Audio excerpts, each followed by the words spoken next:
तो बच्चों ये क्वेश्चन आपको मिल गया होगा। अभी जरा देखते हैं इस क्वेश्चन को कैसे करना है। Good evening SK, good evening. ठीक है, चलिए। Two small particles A and B of masses m and 2m respectively, ठीक है, are joined rigidly to the ends of a light rod of length L as shown in the figure. The system translates on a smooth horizontal surface with a velocity u in a direction perpendicular to the rod. A particle P of mass m kept at rest on the surface stick to the particle A as the particle P collides with it, then choose the correct statement. अभी जो इससे related मैं आपको आज भी बात बताने जा रहा हूं उसको अपने नोट्स में लिखना बच्चों, ध्यान रखिएगा, बहुत इंपॉर्टेंट है नोट्स में लिखना। और एक मिनट रुकिएगा जरा, मैं पूरी नहीं ले पाऊंगा तो थोड़ी तुम ले लेना, ठीक है, इसको हटा दो। हाँ ठीक है। मासलेस रॉड पर आप कहीं पर भी perpendicular force, net perpendicular force नहीं लगा सकते।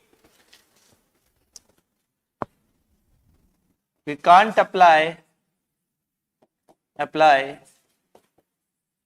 net perpendicular force on a massless rod. बताओ क्यों? कौन बताएगा? देखते हैं कौन बताता है।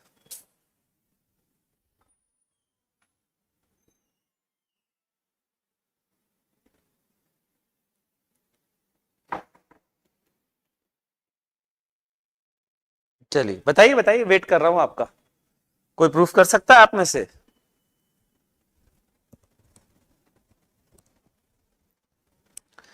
एफ बराबर एम ए बराबर मास बराबर 0 तो ए बराबर 0, ठीक है एसके। लेकिन ऐसा हो सकता है कि भाई एक पॉइंट पर इधर फोर्स लगाओ मासलेस रॉड पर और एक पॉइंट पर इधर फोर्स लगाओ, तो देखो एफ नेट कितना हो गया, 0 हो गया, ठीक। तो एसीएम भी 0 ही है, कोई दिक्कत ही नहीं है। ये पॉसिबल, फिर ये पॉसिबल भी नहीं है, मैं कह रहा हूं ये भी पॉसिबल नहीं है। बताओ क्यों? राम राम बच्चा, राम राम दर्शन बिश्नोई, बताओ भाई ऐसे और ऐसे फोर्स क्यों नहीं लगा सकते? नेट फोर्स तो 0 है, एसीएम 0 हो गया। देखो ना जरा ध्यान से, यहां पर अगर मैं टॉर्क लेता हूं सेंटर ऑफ मास के अबाउट, तो टॉर्क कितना आएगा, F into R. Force couple बनेंगे ना, नेट फोर्स अगर 0 है तो फोर्स कपल आएंगे, और फोर्स कपल अगर आ रहा है तो फोर्स कपल का टॉर्क कितना होता है पहले ही सिखा चुका हूं, एफ इंटू एल बराबर क्या लिखोगे, आई अल्फा। लेकिन मासलेस है तो आई की वैल्यू कितनी, 0, नॉट पॉसिबल। एक तरफ 0 एक तरफ नॉन 0, पॉसिबल नहीं है। 2 से 6, हाँ हाँ हाँ बिल्कुल। कितने 2 ही आए हैं? तुम कम पसंद करते ज्यादा? हाँ तो फिर मेरे में 2 डाल दो। तो बच्चों समझ में आ गया, अगर ये 0 हो गया तो ये नॉन 0, पॉसिबल नहीं है। तो ये एक इंपॉर्टेंट चीज है, अपनी नोटबुक में इसको नोट कर लेना, बहुत इंपॉर्टेंट है, ध्यान रखना, ठीक है बच्चों। तो ये अब आते हैं वापस, जब इससे टकराया अब खेल शुरू हुआ है। तो इसके टकराने से पता है क्या हुआ, इन दोनों का कोलिजन बच्चों, इन दोनों का कोलिजन ऐसे हुआ जैसे कि रॉड के ना होने पर होता, क्योंकि रॉड इस डायरेक्शन में, परपेंडिकुलर डायरेक्शन में कोई फोर्स लगा ही नहीं पाएगी। तो ये 1D कोलिजन टाइप का बन गया। 1D कोलिजन में क्या होता, वेलोसिटी इंटरचेंज हो जाती, वेलोसिटी इंटरचेंज होती तो क्या होता, ये रेस्ट पर आता जस्ट आफ्टर द कोलिजन, और इसकी वेलोसिटी में कोई चेंज नहीं आता, ये यू वेलोसिटी से चलता रहता।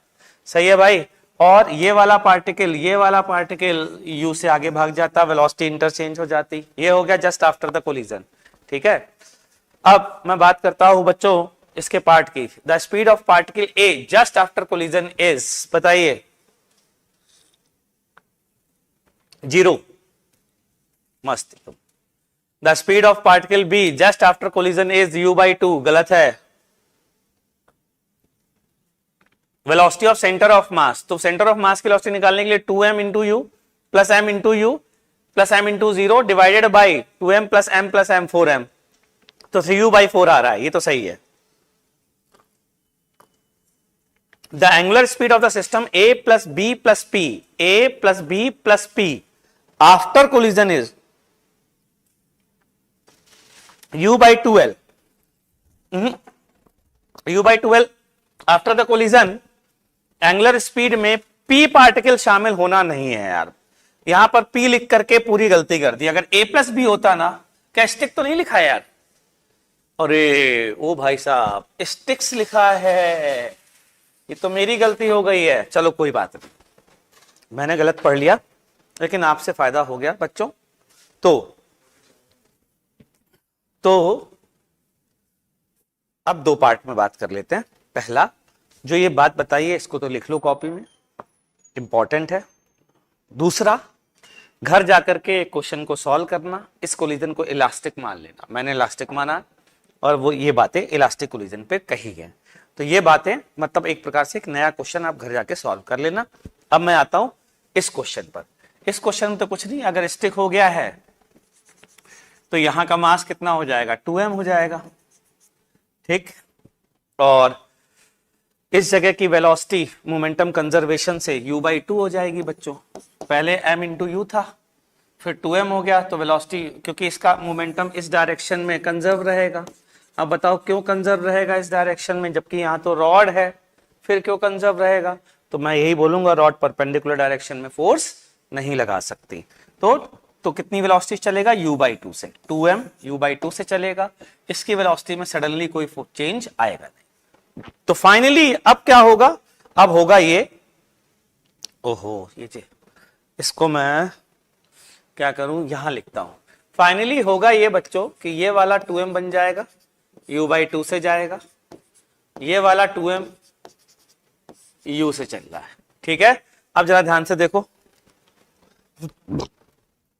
समझने की कोशिश करो एक एक option. The speed of particle A just after collision is u by 2, सही है। The speed of particle B just after collision is, गलत है।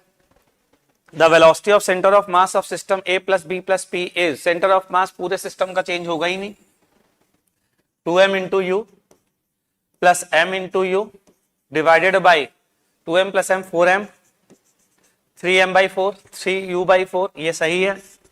अब आते हैं the angular speed of the system a plus B plus P after collision is, निकाल लो भाई a plus B plus P. इसका एंगुलर वेलोसिटी निकालने के लिए एक पार्टिकल के फ्रेम में जाओ, u by 2 उल्टा करके जोड़ दो, तो रिलेटिव वेलोसिटी आएगी u by 2, बीच की डिस्टेंस कितनी है l, तो ओमेगा की वैल्यू कितनी आ गई, u by 2l। तो ये क्या सही है, बिल्कुल सही है। तो answer correct is A, C and D, तीनों आंसर करेक्ट है। और भी पूछा जा सकता है आपसे, पता है क्या, आपसे बोला जा सकता है जितने समय में ये रॉड π/2 एंगल घूमेगी उतने समय में सेंटर ऑफ मास कहां पहुंचेगा, ये भी पूछा जा सकता है। तो अच्छे अच्छे क्वेश्चन इसके बाद बन सकते हैं। शिवांश सर, अभी तक वो लेक्चर एक्सेसिबल नहीं है, 7 डे फ्री ट्रायल भी खत्म हो गया। ओके शिवांश, वो जिनको मैंने भेजा है जो ये सब देखते हैं, उनकी सडनली तबीयत खराब हो गई है बच्चा, इस कारण से मैंने उनको फॉरवर्ड कर दिया था, लेकिन कोई रिस्पांस नहीं आया है। आज फिर मैं बात करता हूं, उनकी जगह जो सब्स्टिट्यूट है उससे बात करके आपकी प्रॉब्लम को रिजॉल्व कराता हूं, ठीक है। चलिए आगे बढ़ते हैं, नेक्स्ट क्वेश्चन देखते हैं। A uniform solid sphere is released from rest of a top of an inclination theta, then choose the correct option. The minimum coefficient of friction between sphere and the incline to prevent slipping is, ये तो रट्टा मार के रखो यार, बताया था तुमको लास्ट क्लास में, म्यू बराबर tan theta upon 1 plus mr square by I, ठीक है। तो tan थीटा अगर मैं बात करूं ए ऑप्शन की, तो क्या है, ए ऑप्शन में स्फीयर है, तो अगर स्फीयर है तो 1 प्लस आई की वैल्यू 2/5, तो ये 5/2 हो जाएगा, ये हो जाएगा 7 tan, ये हो जाएगा 2 tan थीटा बाई 7, सही है।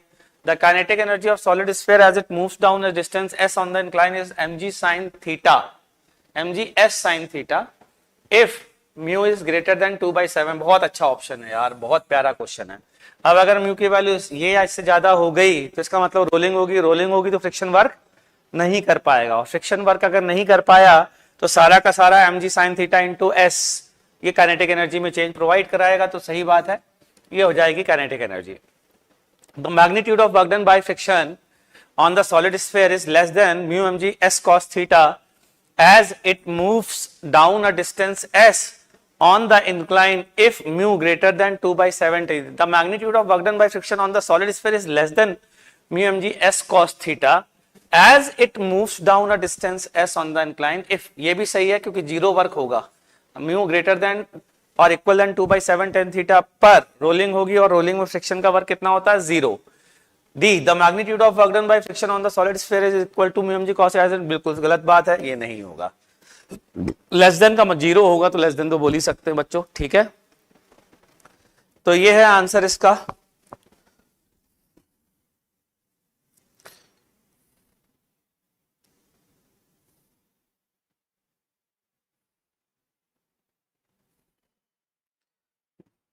ठीक, आगे बढ़े बच्चों, आगे बढ़ते हैं, आगे देखते हैं अगला क्वेश्चन. एल क्या लिखा है ये, lateral surface of a disc is in touch of rough surface, the coefficient of friction is mu, find the time after which the disc come to rest, the pressure exerted by the disc on the surface can be regarded as uniform. ये question इरोडो का question है बच्चों. इस चीज को समझना, पहले तो क्वेश्चन समझो. अगर मैं इसको x और इसको y एक्सिस बोलता हूं, ठीक है, तो ये हॉरिजॉन्टल प्लेन है एक्स वाई, और इस हॉरिजॉन्टल प्लेन पर डिस्क रखी हुई है. मतलब एक्चुअल में सिचुएशन ऐसी है, ये आपका प्लेन है और डिस्क इस प्लेन पर ऐसे रख दी गई है और इस एक्सिस के अबाउट घुमा करके हॉरिजॉन्टल सरफेस पे रख दी गई है. और तब आपसे पूछा जा रहा है कि कितने टाइम में ये रेस्ट पर आएगी. क्या क्वेश्चन समझ में आया है? क्वेश्चन बहुत ही शानदार है और ये इरोडो का क्वेश्चन है. मैं तो चाहता हूं कि आप में से कुछ लोग इसको ट्राई करें प्लीज. अगर नहीं किया है तो ट्राई करें. 1 मिनट दे रहा हूं, वो भी इस पर्पस से दे रहा हूं कि अगर ट्राई करोगे तो जब मैं समझाऊंगा तो बढ़िया समझ में आ जाएगा. तो ट्राई करो इसको.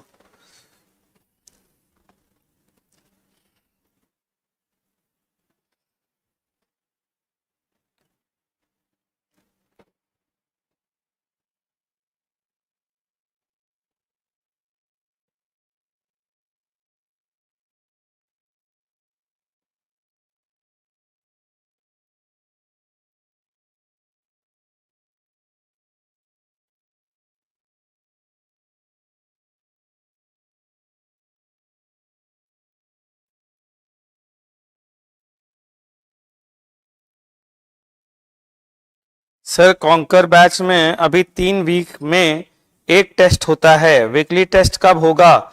हमारा बैच सबसे पहले स्टार्ट हुआ था. ठीक, अच्छा हुआ मुरुगन, थैंक यू, तुमने मुझे बताया ये बात. लेकिन इसके अलावा भी आपको जैसा पता है मैंने QR कोड हर बैच में लगवा रखा है. किसी बच्चे को कोई भी दिक्कत होती है ऑफलाइन सेंटर पर तो आप सीधा QR कोड स्कैन करिए, अपनी प्रॉब्लम को लिखिए, वो डायरेक्ट मेरे पास आएगी, निश्चिंत रहिए आप. ठीक है बच्चों, तो ये बात आप वहां पर भी लिख सकते थे, लेकिन ठीक है आपकी बात जेन्युइन है, मैं टेस्ट स्टार्ट करवाता हूं. ठीक है. सत्यम कुमार सिंह, सर आपने टेलीग्राम पर जो डोनेट्स भेजे हैं उसके लिए थैंक यू, उससे रोडो बनाने में हेल्प होती है. योर वेलकम बच्चा, योर वेलकम. ठीक है, इस क्वेश्चन पर आते हैं. देखिए कितना शानदार क्वेश्चन है, ध्यान से सुनिएगा भैया. ऐसा है कि एक चीज बोली गई है, सरफेस पे प्रेशर को यूनिफॉर्म रिगार्ड करो. यूनिफॉर्म रिगार्ड करने का मतलब क्या है? आधे डिस्क पर आधा प्रेशर, आधे डिस्क पर आधा प्रेशर, 1/4 डिस्क पर 1/4 प्रेशर. ठीक है, तो क्या होगा इसका मतलब? मैंने क्या किया, ध्यान से सुनना. x डिस्टेंस पर dx थिकनेस की एक रिंग एज्यूम करी, यहां पर रिंग एज्यूम करी. ये तो इस डायग्राम में बनाना थोड़ा मेरे लिए टफ है, चैलेंजिंग है. और ये घूम रही है ओमेगा से किसी इंस्टेंट पर मान लीजिए, तो पीछे की ओर हर पॉइंट पर पीछे की ओर फ्रिक्शन लगेगा, हर पॉइंट पर. ठीक है, और फ्रिक्शन की वैल्यू अगर मैं बोलूं कि इस रिंग पर नॉर्मल का समेशन dn है तो म्यू dn इंटू आर ये फ्रिक्शन का टॉर्क होगा. क्यों बच्चों? म्यू dn इंटू x, क्योंकि हर पॉइंट पर जो n है dn n, तो म्यू dn हर पॉइंट पर टेंजेंशियल होगा, तो सीधा स्केलर समेशन कह सकते हैं हम लोग. तो x इंटू म्यू dn ये हो गया टॉर्क. अब जरा हम dn की वैल्यू रखते हैं बच्चों। dn की वैल्यू क्या होगी? नॉर्मल रिएक्शन जो ये रिंग एग्जर्ट कर रही है उसकी वैल्यू वैसे ही जैसे अभी हमने कहा आधी डिस्क पे आधा नॉर्मल, पूरी 1/4 पे 1/4, तो वैसे मैं कह सकता हूं यूनिटरी मेथड से इस रिंग का एरिया कितना है? 2πx dx। ये इसका एरिया है, कट कर दीजिए, ऐसे खोल दीजिए, कई बार यूज किया है। 2πx लेंथ है और dx उसकी थिकनेस है, ठीक है। ये एरिया है, इस एरिया, ये एरिया कितना नॉर्मल एग्जर्ट कर रहा है? तो हम बोलेंगे सिंपल सी बात, πr² एग्जर्ट कर रहा है mg, ठीक है। तो 2πx dx कितना एग्जर्ट करेगा? तो क्या लिखेंगे बच्चों? हम लिखेंगे mg upon 2πx dx πr²। ठीक, ये वैल्यू बता रही है हमको, सॉरी उल्टा लिख दिया बच्चों, ये गलत लिखा है मैंने। ये लीजिए, हटा देते हैं इसको और सही करते हैं वापस से। mg into 2πx dx divided by πr², ये चीज काट दीजिए, कोई फर्क नहीं पड़ता, ठीक है। तो यहां पर वैल्यू रखता हूं, dn की वैल्यू रखता हूं। dn की वैल्यू है mg into 2πx dx divided by πr², ये आ गया।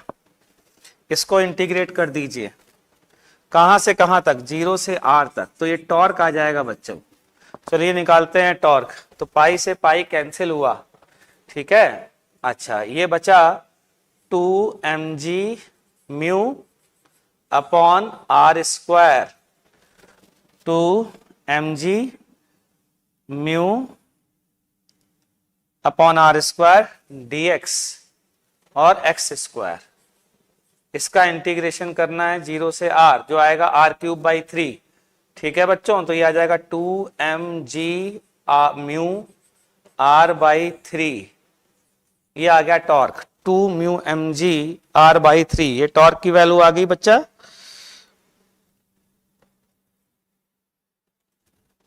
ठीक है। ये टॉर्क की वैल्यू आ गई। तो इससे हम क्या निकालेंगे? अल्फा। तो 2mg म्यू r/3 बराबर mr²/2 इंटू अल्फा। m से m कैंसिल, r से एक r गया। अल्फा की वैल्यू आती है 4 mu g divided by 3r, 4 mu g divided by 3r, 4 mu g divided by 3r, ये अल्फा की वैल्यू है। तो बताइए कितने टाइम में ये रेस्ट पर आ जाएगा? तो आंसर आ गया बच्चों, ओमेगा फाइनल वेलोसिटी 0 बराबर ω0 माइनस अल्फा टी। तो टाइम की वैल्यू आती है ω0 अपॉन 4 म्यू जी, ठीक है, ऊपर 3r। ये है आंसर इस क्वेश्चन का। देख लीजिए, बहुत अच्छा क्वेश्चन है, एरोडो का क्वेश्चन है। कोई डाउट आए तो पूछ लीजिए बच्चों, ठीक है।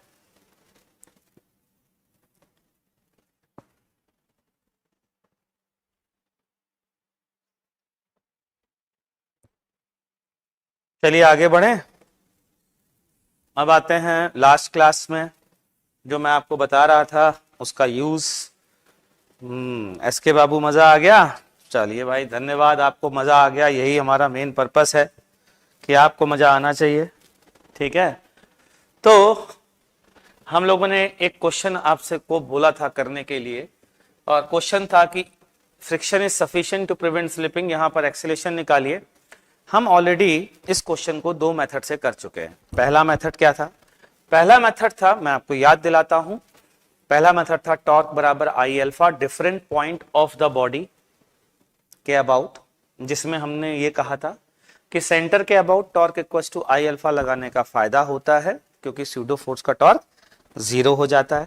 फिर दूसरी बात कही थी हमने कि रोलिंग के लिए हम आईसीआर मतलब नीचे वाला पॉइंट के अबाउट भी टॉर्क एनालिसिस करते हैं, तो हम बच जाते हैं। क्यों बच जाते हैं? क्योंकि जो स्यूडो फोर्स पास होता है वो भी सेंटर ऑफ मास से पास होता है ऐसे केसेस में, यूनिफॉर्म बॉडीज के केसेस में। तो नीचे वाले पॉइंट के अबाउट भी टॉर्क एनालिसिस का फायदा उठाया जा सकता है, ठीक है। ये था पहला मेथड। दूसरा मेथड, हमने दूसरा मेथड पढ़ा था, याद दिलाता हूं बच्चों। चूंकि फ्रिक्शन वर्क नहीं करता है, इसलिए हम यहाँ पर वर्क एनर्जी थ्योरम लगाते हैं और वर्क एनर्जी थ्योरम लगाने के बाद जो इक्वेशन आती है उसको डिफरेंशिएट करके एक्सेलरेशन निकालते हैं। क्या याद है ये मेथड? नहीं याद है तो मेरे लेक्चर जरूर देखिए कि मैंने कैसे एनर्जी के बाद इस क्वेश्चन को सॉल्व किया था। अब बच्चों मैं आपको जो बताने जा रहा हूं वो है तीसरा method, third method to solve this types of problem. जरा तीसरे मेथड पे गौर फरमाइएगा, सभी लोग देखिएगा। ये है डिस्क, ये है रफ सरफेस, यहां पर लगा रहे हैं फोर्स और फ्रिक्शन जो है वो आगे भी लग सकता है पीछे भी लग सकता है। हालांकि अब आज की डेट में हमें पता है कि फ्रिक्शन आगे लगेगा, क्यों? क्योंकि हमने निकालना सीखा हुआ है। हालांकि हम तो ये मान के कर रहे हैं कि हमें ये नहीं आता। ठीक, तो हमने क्या किया, ध्यान से सुनिएगा। पॉइंट पी के अबाउट हम टॉर्क बराबर आई अल्फा क्या लगा सकते हैं? क्या अबाउट पॉइंट पी हम torque equal to I alpha लगा सकते हैं? मेरा ये क्वेश्चन है। अगर लगा सकते हैं तो लगाइए और आंसर निकालिए, और यदि नहीं लगा सकते हैं तो क्यों नहीं लगा सकते हैं ये मुझे अभी का अभी कमेंट सेक्शन में बताइए। मैं आपको 2 मिनट दे रहा हूं, जिसमें से 30 सेकंड तो ये लैग के चक्कर रहेगा, जो मैं बोलता हूं वो आपके पास 15 सेकंड 20 सेकंड बाद आता है यूट्यूब में। तो शुरू हो जाइए। 2 में से कोई एक चीज बताइए। Torque equal to I alpha इस पॉइंट से पास होने वाली एक्सिस के अबाउट लगा के आंसर यदि निकाल सकते हैं तो निकालिए, और यदि नहीं निकाल सकते तो मुझे बताइए कि क्यों नहीं निकाल सकते। वर्मा अमीश कह रहे हैं नहीं। क्या नहीं निकाल सकते? क्यों नहीं निकाल सकते बताइए रीजन, अगर नहीं निकाल सकते हैं तो।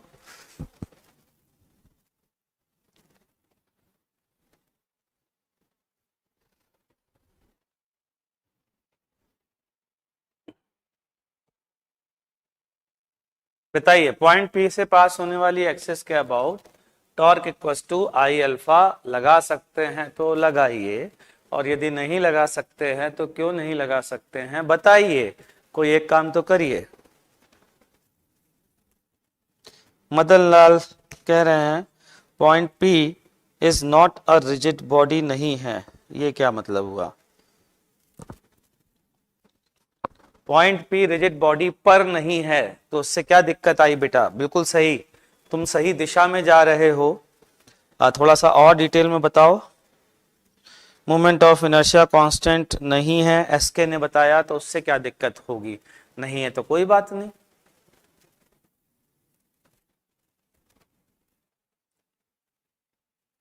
क्या टॉर्क बराबर आई अल्फा में लिखा है कि मोमेंट ऑफ इनर्शिया कांस्टेंट रहना चाहिए? नहीं लिखा है। या लिखा है तो किस फॉर्म में लिखा है ये बताइए। चलिए ध्यान से सुनिए सभी लोग, काफी टाइम दे दिया मैंने। इट इज ओनली वैलिड, इसका प्रूफ देखिएगा, वहां पर मैंने ये बात लिखवाई है already. For rigid body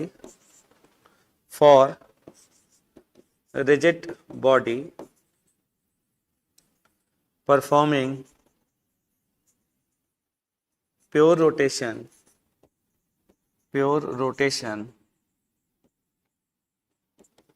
about fixed axis। ये बात आप अपने क्लास नोट्स में देखिएगा, जो मैं बोलता हूं आपको बनाने के लिए, और देखिएगा मैंने ये बात लिखवाई है। आप चेक करिए, क्या पॉइंट पी के अबाउट क्या ये प्योर रोटेशन कर रहा है? पॉइंट पी के अबाउट। अब प्योर रोटेशन की भी डेफिनेशन मैंने लिखवाई है।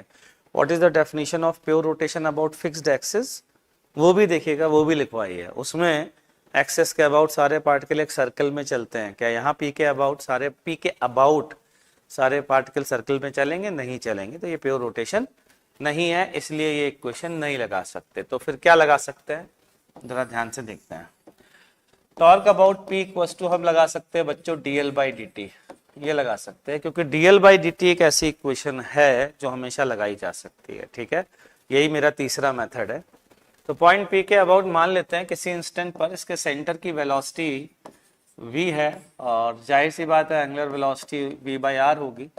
यह डिस्क है, तो पॉइंट पी के अबाउट मैं टॉर्क बराबर dl/dt लगाने जा रहा हूं, जरा ध्यान से सुनिएगा। पॉइंट पी के अबाउट टॉर्क बताइए किसका किसका होगा। तो टॉर्क देखने के लिए मैं दूसरा कलर यूज करता हूं, नॉर्मल का होगा, लेकिन चूंकि नॉर्मल और mg हमेशा बराबर हैं तो ये टॉर्क एक दूसरे को कैंसिल कर देगा। ठीक है बच्चों, केवल F का फ्रिक्शन का टॉर्क, चाहे फ्रिक्शन इधर लगे तो भी जीरो, फ्रिक्शन इधर लगे तो भी पॉइंट P से लाइन ऑफ एक्शन पास होगा तो जीरो, सिर्फ F का टॉर्क आएगा। F का टॉर्क निकालने के लिए F के लाइन ऑफ एक्शन को एक्सटेंड करें और यहां से परपेंडिकुलर डिस्टेंस डाल दें। इस डिस्टेंस की वैल्यू कितनी है 2r, तो मैं बोलूंगा F इंटू 2r बराबर d/dt of L, d/dt of L, d/dt of L, angular momentum point P के अबाउट। तो ठीक है भाई, देखते हैं कैसे निकालने को बताया था लास्ट क्लास में। पार्टिकल की तरह ट्रीट करो तो mvr और ICM LCM मतलब सेंटर के अबाउट, वो कितना होगा बच्चों mr²/2 इंटू ओमेगा बोले तो v/r, ये और ये हो गया कैंसिल। तो यहां से आ गया F इंटू 2r बराबर r बाहर ले लो और ये आ गया 3/2 m into v dv/dt, v का डेरिवेटिव dv/dt। यहां से बच्चों r से r कैंसिल हो गया और देखें तो ढंग से आपका एक्सीलरेशन बाहर आ चुका है जिसकी वैल्यू है 4f/3m। ये है मेथड नंबर 3 बच्चों, आप ये भी सॉल्व कर सकते हैं, ये भी जान लीजिए। तो मैंने आपको रोलिंग मोशन के 3 मेथड बताए हैं।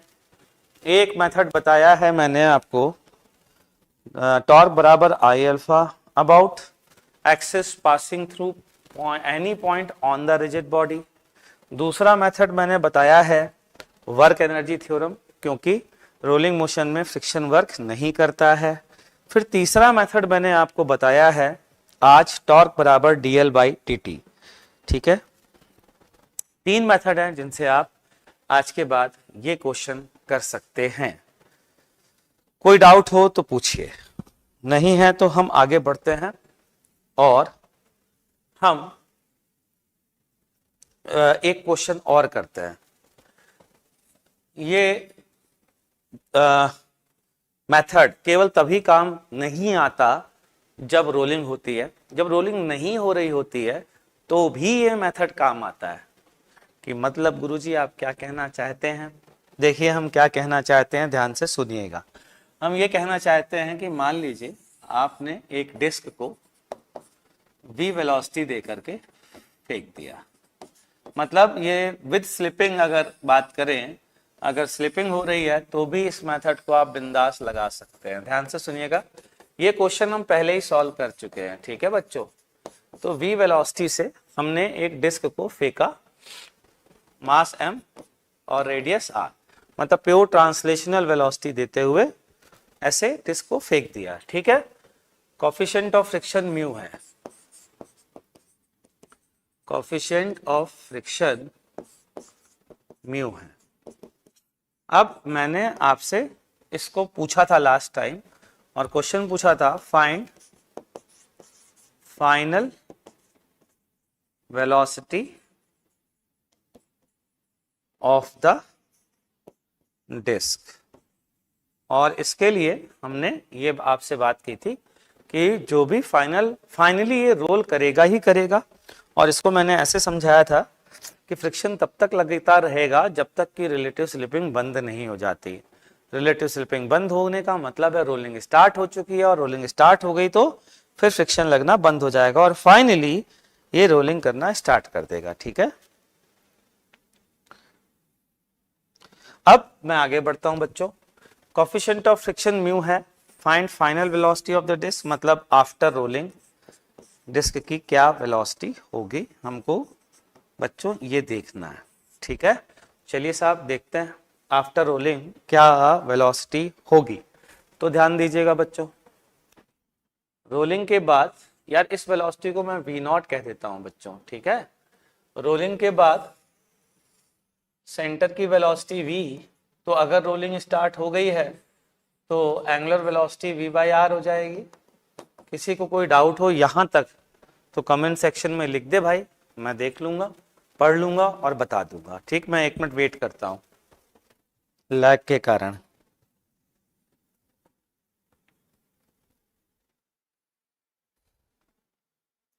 एसके ने 2/3 आंसर बताया है। 2/3 भी बिल्कुल पता नहीं मुझे सही आंसर है कि गलत, बच्चा सही होगा तुमने अगर बताया है तो। लेकिन हाँ, इसको हम एक और मेथड से ऑलरेडी कर चुके हैं, इसलिए आंसर पे अभी अपन भी निकाल चुके हैं। यहाँ तक समझ में आ गया? मैं आगे बढ़ता हूँ बच्चों, ठीक है, ध्यान से सुनना। पी पॉइंट के अबाउट टॉर्क एनालिसिस करते हैं जरा। नॉर्मल और mg हमेशा एक दूसरे को बैलेंस करेंगे। फ्रिक्शन लगेगा बच्चों पीछे की ओर, इसमें कोई दो राय नहीं है। फ्रिक्शन काइनेटिक होगा, ये भी कंफर्म है। मतलब ये कि वर्क होगा, मतलब ये कि फ्रिक्शन इस बार वर्क करेगा। तो पता है वर्क एनर्जी थ्योरम यहाँ पर लगाना बहुत टफ हो जाएगा, लेकिन अभी भी ये मेथड हम लगा सकते हैं, मतलब टॉर्क बराबर dl/dt। तो टॉर्क अबाउट पॉइंट P बराबर d/dt dl/dt, ठीक है, ये कह सकते हैं। टॉर्क अबाउट पॉइंट P की वैल्यू बोलिए बच्चों 0 है, यानी कि dl/dt 0 है, इसलिए L क्या रहेगा बच्चों? L इनिशियल बराबर L फाइनल कर दीजिए। L इनिशियल केवल mvr आएगा क्योंकि ओमेगा 0 है। और अगर मैं P पॉइंट के अबाउट इस समय का एंगुलर मोमेंटम लिखूंगा तो वो mvr plus mr²/2 into omega बोले तो v/r आएगा, ठीक है। यहां से v बराबर वैल्यू आती है 2v0/3। देख लीजिए एसके ने यही आंसर बताया था, तो ये वैल्यू 2/3v0 आ जाती है। बच्चों एक और बात यह है कि टाइम भी, अब तो टाइम भी निकाला जा सकता है क्योंकि आपको फ्रिक्शन की वैल्यू पता है μg, तो एक्सीलरेशन जो है वो माइनस μg होगा, माइनस का मतलब रिटार्डेशन होगा। फाइनल वेलोसिटी है 2v0/3, इनिशियल वेलोसिटी है v0 minus μg into time. तो यहाँ से बच्चों टाइम की वैल्यू आ जाती है, अगर आप ध्यान से देखो तो v0/3 μg, ये है टाइम की वैल्यू v0/3 μg, ठीक है बच्चों। तो ये थे एंगुलर मोमेंटम पर बेस्ड क्वेश्चन। तो मैं तो सोच रहा था मैं अगली क्लास में खत्म करूंगा रोटेशन, लेकिन अब मुझे लग रहा है कि आज ही रोटेशन खत्म हो गया है। कुछ अब स्पेशल क्वेश्चन करवा देता हूं आपको, आपका फायदा होगा उससे। जैसे यहाँ पर ही अगर आपसे पूछा जाए वर्क डन बाय फ्रिक्शन निकालने के लिए, वर्क डन बाय फ्रिक्शन निकालने के लिए, तो बताइए कैसे निकालेंगे वर्क डन बाय फ्रिक्शन? कोई बता सकता है क्या? वर्क डन बाय फ्रिक्शन कैसे निकालेंगे? वर्क डन बाय फ्रिक्शन कैसे निकालेंगे, क्या कोई बता सकता है?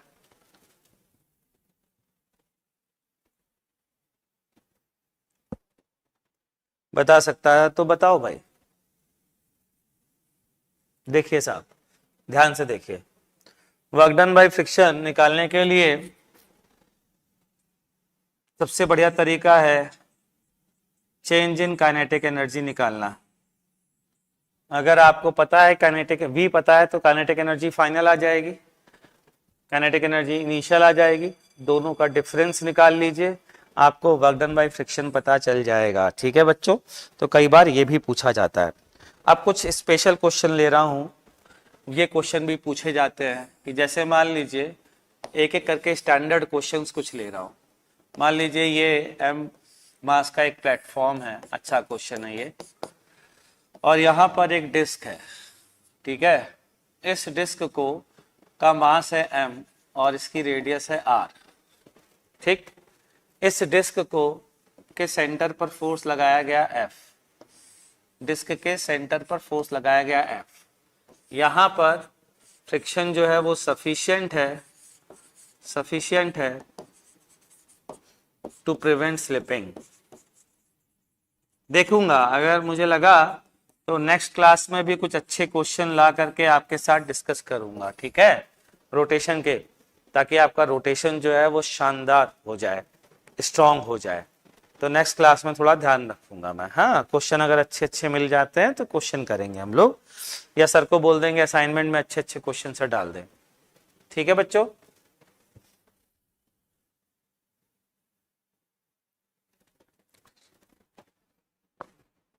ठीक, अब जरा ध्यान से सुनना, इस क्वेश्चन को सॉल्व करना है। यहां पर फ्रिक्शन नहीं है, फ्रिक्शन 0 है। चलो पहले आपको मौका देता हूं। Find acceleration of disc. Disc का एक्सीलरेशन बताइए।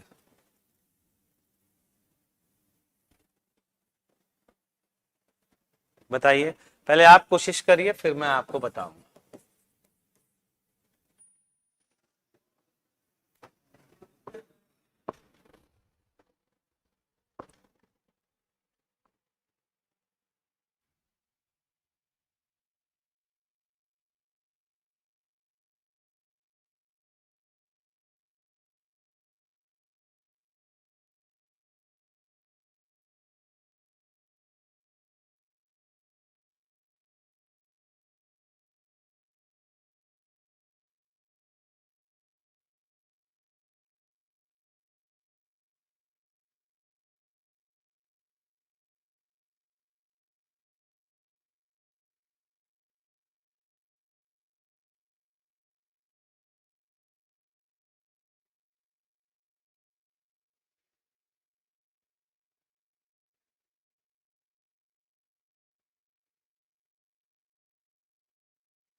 ऋषि सिंह ने आंसर दिया है 17/4। सर ये लेक्चर जेई मेंस और एडवांस दोनों के लिए हैं या ओनली मेंस? अरे गधे, मैं कह रहा हूँ जे वो ओलंपियाड तक के लिए हैं, और तुम कह रहे हो मेंस।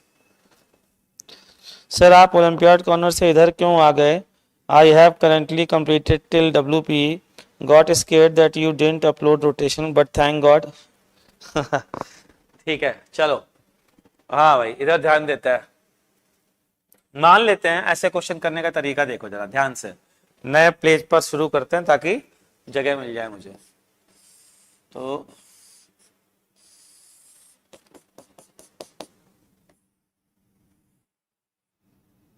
ध्यान देना जरा, ये F फोर्स लग रहा है। मान लेते हैं इसका एक्सीलरेशन A1 है बच्चों, और इसका एक्सीलरेशन A2 है। दोनों का मास M है। ठीक है, अब इस पर फ्रिक्शन कहीं भी लग सकता है। हम मान लेते हैं डिस्क पर फ्रिक्शन पीछे लग रहा है, तो न्यूटन्स थर्ड लॉ से इस पर फ्रिक्शन आगे लगेगा, तो ये प्लैंक आगे चलेगा। सारी इक्वेशन लिख देते हैं। Pure translational analysis, pure rotational analysis, वही स्टेप्स फॉलो करते हैं, आंसर आ जाएगा। स्टेप्स कौन से फॉलो करते हैं? सेंटर ऑफ मास के अबाउट क्या बताया था? सेंटर ऑफ मास के अबाउट टॉर्क एनालिसिस। तो फ्रिक्शन का टॉर्क मान लेते हैं ये अल्फा है बच्चों। ठीक है, तो फ्रिक्शन का टॉर्क कितना आएगा? फ्रिक्शन F इंटू आर बराबर mr²/2 इंटू अल्फा। केवल फ्रिक्शन है बस। ठीक है, और ट्रांसलेशन एनालिसिस क्या बनेगी? F minus FR equal to MA1। हमेशा ध्यान रखो बच्चों कि रोटेशनल एनालिसिस और ट्रांसलेशनल एनालिसिस, ये दो एनालिसिस हमें करनी होती है इस तरीके के क्वेश्चन सॉल्व करने के लिए। ठीक है, तो F minus F equal to MA1। F minus F, FR को मैंने F लिख दिया, बार बार दो दो चीजें नहीं लिखना चाहता हूं। तीसरी इक्वेशन नीचे वाले के लिए F बराबर MA2। जरा गिरो कितने अननोन है और कितने इक्वेशंस हैं, तो आपको पता चलेगा कि अननोन आ रहे हैं small f, alpha, A1, A2। Total 4 unknown है, 3 इक्वेशन है, तो नाइंसाफी है। एक इक्वेशन और लानी है। तो पता है क्या है इक्वेशन? रोलिंग की कंडीशन क्या है? इसके ऊपर रोलिंग हो रही है, तो इसके फ्रेम में जाओगे तो इसका एक्सीलरेशन कितना हो जाएगा? A1 माइनस A2 बराबर क्या होना चाहिए? R alpha. बच्चों जल्दी से सॉल्व करके मुझे आंसर बताओ, फटाफट जल्दी से सॉल्व करो और मुझे आंसर बताओ। देखते हैं कितने लोग बता पाते हैं।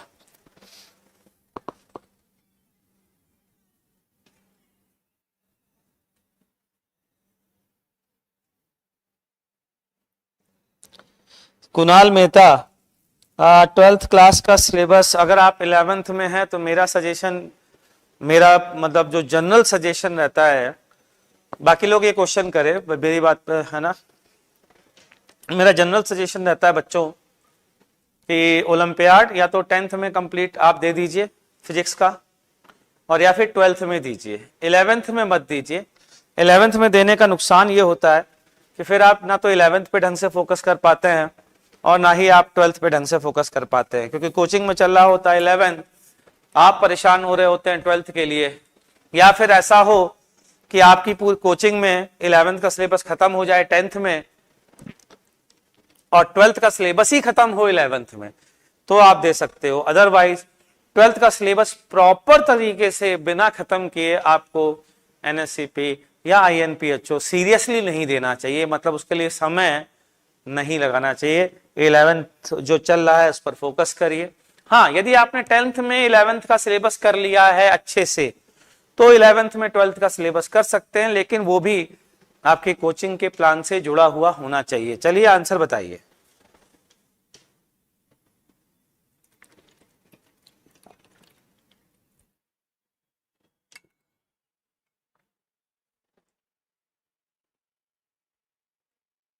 कुणाल मेहता, तुम्हें टाइम नहीं मिलेगा, मुझे पता है बेटा, बहुत सारे अच्छे बच्चों के साथ ये प्रॉब्लम रहती है, तो जेई के साथ खिलवाड़ मत करना। बिलीव मी, 12th में आप आईएनपीएचओ भी निकाल सकते हो अगर आप अभी फोकस करो करंट टॉपिक्स पे, जो आपके करिकुलम है आपकी कोचिंग का, उस पर फोकस करो, अपने टीचर्स पर विश्वास करो, फेथ रखो, वो जो कहते हैं उसको सुनो, अच्छा होगा आपके साथ, इसमें कोई दो राय नहीं है।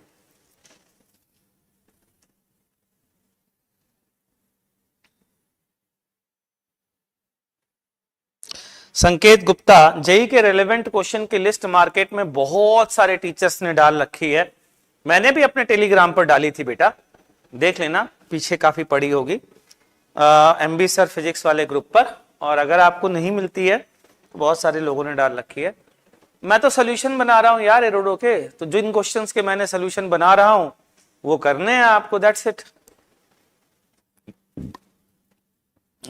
एसके ने आंसर निकाल दिया है 3f/4m और f/4m। चलिए मैं भी आंसर निकाल के देखता हूं बच्चों, मेरा आंसर आता है कि नहीं। यहां से बच्चों ये क्वेश्चन आ रही है f बराबर mr/2 अल्फा, ठीक है, f माइनस f बराबर ma1, f बराबर ma2। तो अगर मैं इस इक्वेशन से इस इक्वेशन को घटा दूं तो इधर a1 माइनस a2 आ जाएगा, जिसको मैं r अल्फा से रिप्लेस कर सकता हूं और f की वैल्यू भी r अल्फा के टर्म में लिख सकता हूं। तो मैंने इस इक्वेशन से इस इक्वेशन को सब्ट्रैक्ट किया तो ये आया f माइनस 2f LHS में, और RHS में आया a1 माइनस a2, और a1 माइनस a2 की वैल्यू कितनी है r अल्फा। अब ऊपर से f की वैल्यू डाल देता हूं, f माइनस f की वैल्यू है 2, f की वैल्यू है mr/2 इंटू अल्फा बराबर mr अल्फा। ये हो गया कैंसिल बच्चों, तो यहां से अल्फा की वैल्यू आती है, इसको इधर ले जाओ, f/2mr, ये है अल्फा की वैल्यू। अगर अल्फा की वैल्यू आ गई है तो a1 और a2 की वैल्यू भी आ जाएगी। सबसे पहले f की वैल्यू, स्मॉल f की वैल्यू कितनी आ जाती है, फ्रिक्शन की वैल्यू mr/2 इंटू अल्फा, बोले तो f/2mr, यहां से ये वैल्यू आती है f/4। तो फ्रिक्शन की वैल्यू आ रही है बच्चों f/4। बच्चों कुछ यहां पर पेंट हो रहा है, उसकी स्मेल से मुझे एलर्जी हो रही है, तो मैं थोड़ी ज्यादा देर काम नहीं कर पाऊंगा, हालांकि मैंने काम रुकवा दिया है, लेकिन इसमें स्मेल फैल चुकी है। खैर,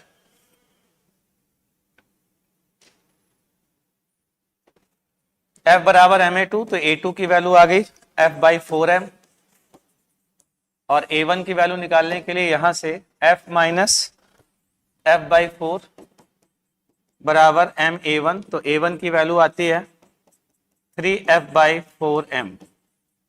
तो ये है बच्चों 4 इक्वेशन और इनके हैं सोल्यूशन ये। हाँ कुणाल, 11th का आइडिया, एनएसईपी का आइडिया पाने के लिए तुम दे सकते हो, सीरियस होके मत देना, ठीक है। एक ये क्वेश्चन मेरी नजरों में इंपॉर्टेंट है, एक और क्वेश्चन देता हूं यार, मैं होमवर्क के लिए दे देता हूं, तुम करके लाना, ठीक है। बाकी असाइनमेंट के क्वेश्चन कर लेना, मैं अभी बस क्लास एंड करने वाला हूं। क्योंकि मेरे से हो नहीं पा रहा है। ये डिस्क है, इसको ओमेगा नॉट से घुमा करके without giving any velocity to its centre, VC is 0, coefficient of friction is mu. ठीक, यहां पर म्यू 0 है, यहां फ्रिक्शन 0 है। फाइंड फाइनल वेलोसिटीज, ये नेक्स्ट क्लास में करके लाना है। ठीक है, चलिए भाई, टाटा बाय बाय।